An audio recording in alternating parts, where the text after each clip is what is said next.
Hi friends, welcome to Achi recipes and vlogs. చూస్తున్నారు కదా, ఈ కుక్కర్లో చింతకాయలు చాలా బాగుంటుంది. దీంతో ఏ రెసిపీ చేసినా కూడా మనం చిన్న చిన్న చేపల్లో వేసుకున్నా కూడా సూపర్గా ఉంటుంది. ఇప్పుడు చింతకాయలను అయితే శుభ్రంగా కడిగేసి వాటికున్న ముచ్చుకులు తీసుకుని శుభ్రంగా కడిగేసి నేను కుక్కర్లో అయితే ఇలా 2 విజిల్స్ వేసి ఉడికించేసాను. కుక్కర్లో నెక్కలొద్దు, పక్కన గిన్నెలో వాటర్ వేసుకుని ఉడికించుకున్నా కూడా చాలా ఫాస్ట్గా ఉడికిపోతాయి ఇవి. ఇప్పుడు వీటిని ఒక దాంట్లో తీసేసుకుని నేను అదే కుక్కర్లో కొంచెం పప్పు వేసాను. 1 కప్పు పప్పు వేసి దాంట్లో టొమాటోస్, పచ్చిమిర్చి కూడా వేస్తున్నాను. నేను చింతకాయ పప్పు వండుతున్నాను. అయితే చింతకాయ పప్పులో టొమాటో కూడా వేసుకోండి, అప్పుడే చాలా టేస్టీగా ఉంటుంది. ఇప్పుడు పప్పులో కూడా వాటర్ పోసుకుని వీటిని ఉడికించేసుకుందాం పప్పుని. చింతకాయలు ఆల్రెడీ మనం పక్కన ఉడికించుకుని పెట్టేసుకున్నాం కదా, ఇప్పుడు ఈ పప్పు కూడా ఉడికింది. దీన్నైతే ఇప్పుడు అందులో ఉన్న పచ్చిమిర్చిని కొంచెం పక్కన పెట్టేసి మనం ఈ పప్పుని ఇలా మెదుపుకున్నామంటే గరిటతో కానీ పప్పు గుత్తితో కానీ టొమాటోస్ అవన్నీ కూడా కలిసి చాలా బాగుంటుంది. ఇప్పుడు ఈ పప్పులో మిగతా వేసేసుకుందాం. 1 హాఫ్ స్పూన్ పసుపు, అలాగే సరిపడినంత సాల్టు, 1 స్పూను కారం వేసేసి నేను బాగా కలిపి మళ్ళీ పొయ్యి మీద పెట్టేసి స్టవ్ మీద కొంచెం ఉడికిస్తాను. ఆల్రెడీ మనం చింతకాయలు ఉడికించి పెట్టేసుకున్నాం కదా, అవి కొంచెం చల్లారిన తర్వాత వాటిని అయితే మనం చేతితోటి ఇలా స్మాష్ చేసుకోవాలి. అంటే పులుసు తీసుకోవాలి. దీని నుండి చింతపండుని ఎలా చేస్తామో అలాగే చింతకాయల నుంచి కూడా పులుసు తీసుకోవాలి.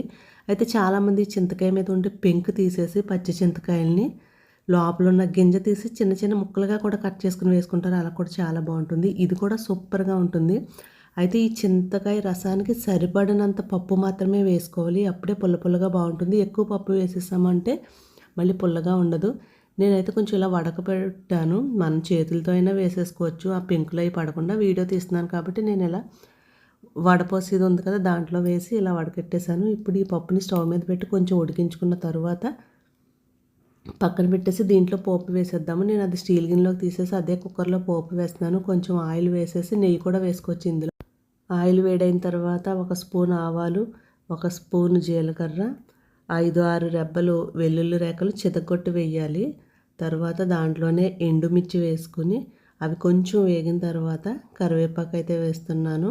దీంట్లో ఇంగువ కూడా వేసుకుంటే చాలా బాగుంటుంది. ఈ పోపులో కరివేపాకు కూడా వేసి బాగా వేగిన తర్వాత ఈ పోపు తీసుకెళ్ళి పప్పులో వేసామంటే చాలా బాగుంటుంది. చింతకాయ పప్పు నిజంగా అమృతంలా ఉంటుంది, పుల్ల పుల్లగా. అయితే ఆ చింతకాయలు తగ్గ పప్పునే మనం వేసుకోవాలి. ఇప్పుడు పప్పు చింతకాయ అయితే రెడీ అయిపోయింది.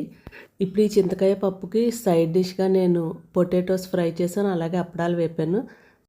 ఇక ఆలస్యం చేయకుండా మేమైతే యమ్మీ యమ్మీ లంచ్ అయితే చేసేస్తాము. చింతకాయ పప్పు, పొటాటో ఫ్రై, అప్పడాలు. ఓకే ఫ్రెండ్స్, ఈ వీడియో మీకు నచ్చితే లైక్ చేయండి, షేర్ చేయండి, మన ఛానల్ని సబ్స్క్రైబ్ చేసుకోండి. Thanks for watching.